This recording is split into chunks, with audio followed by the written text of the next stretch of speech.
about LLMs and the future of AGI.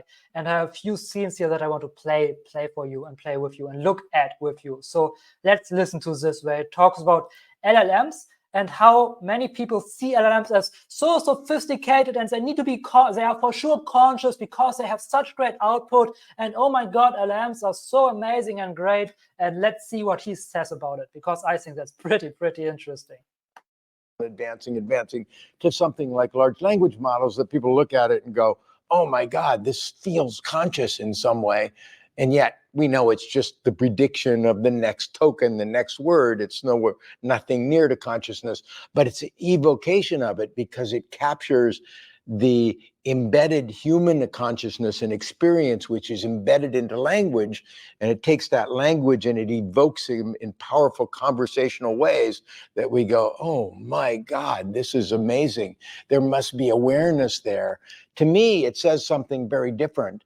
It says that, and this, pay attention here, because this is incredible what he says, and makes a lot of sense to me, because yeah, again, so many people see LLMs and they have output, right? It's just token prediction. We know that. It's just predicting the next most likely token in a sequence, right? And people go crazy over this and say, oh my God, of course, this is AGI. This must be consciousness. It's so amazing. It's so sophisticated. This is basically another intelligent individual that I can talk with. Right, and now what he says there, well, for him, it's something different. It's more like, maybe it feels so human and feels so indistinguishable from human conversation, and we project consciousness and awareness in it because we're a lot less conscious than we really think we are. In that, when you step back and you really look at the conversations you have with most people, they're a little snippet that they got from CNN and something they heard at a dinner party, and you try and go more deeply and they don't really have a clue as to what they're talking about. So they do the same things that the large language models do, but not quite as well. They're not as versatile. So they go, oh my God, these large language models are amazing. And it's because, yeah. So as you can see here, and this makes so much sense for me, because I mean, really, when you talk with most people, and no offense here to anyone, but I very often get this feeling, what he just described. Yeah, there's a snippet from the news, and then there's a snippet from what the person said at work, and maybe there's another snippet from a family member or from whatever, and this is the whole personality. This is all there is. No offense to anyone here, but I noticed this quite a lot, right? And there are no deeper thoughts going on in these people, and it's incredible to I have that. Let me know if you have this maybe sometimes as well, but I have it very often, and sometimes I have it that I'm in a group with people and we talk about things, and then someone says something that for me is like blatantly obvious that I don't even think about mentioning it, and everybody goes, oh my God, you are so deep, how could you say that? Oh my God, how deep are you? And I am sitting there and I'm like, are you serious? Really? Like this is the level here that we are conversing on? I mean, this is yeah, so this is very scary to me sometimes, actually. But yeah, it makes a lot of sense what he says, that people like this, who really, their life or their personality consists out of what they're seeing in the news and what they're seeing at work, and like the very surface level conversations that they have, that they see an LLM and they feel like, oh my God, this is consciousness. This must be basically another human being, right? Makes a lot of sense what he's saying here. And yeah, I thought this was pretty funny. And again, no offense to anybody. If you're happy with what you're doing, then this is always the most important thing. But yeah, it's still. And I don't expect you or my audience or anyone watching here to be like this kind of shallow. I definitely don't think you are. Yeah, but even if you know people like this, or I know people like this, like it's nothing bad, right? I don't want to say it's something bad. It's just something where I often feel a little bit okay, right? It's a little bit shallow for me.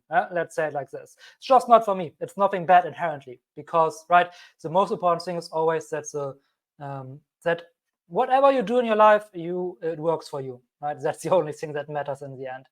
Good.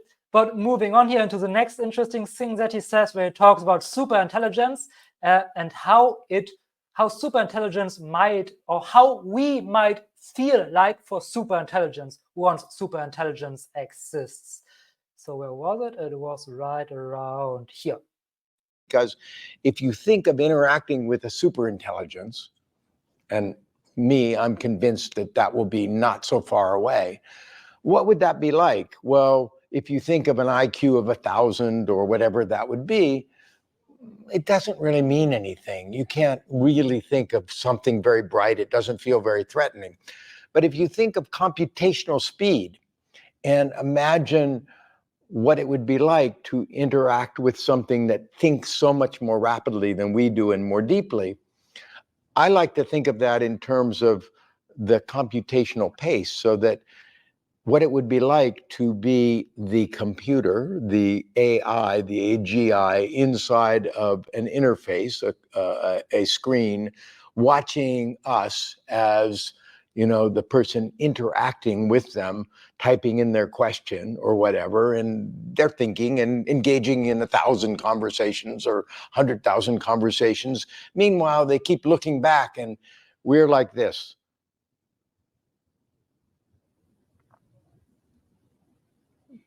Very, like super slow motion. Right? So when you think about it, right, when we really have a superintelligence, like kind of thousands, tens of thousands of conversations at the same time everywhere, like let's say an IQ of 1,000 or whatever it is, this is like, for us, it's not imaginable because it's so far away. But if we really think about how would it look like for the superintelligence, like the super slow motion, it makes a lot of sense for me. And I thought that was pretty interesting and funny.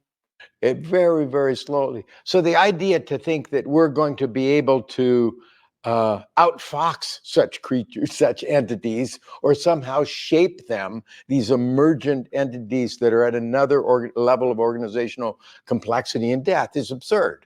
I mean, we're going to be these slow moving creatures. And I think when you think in that way, it makes it very graphic and very real what it's going to be like to, when these sorts of things emerge in the not too distant future. And who the hell knows where they're going to lead us. I actually think it'll be places that are very, very interesting. Yeah.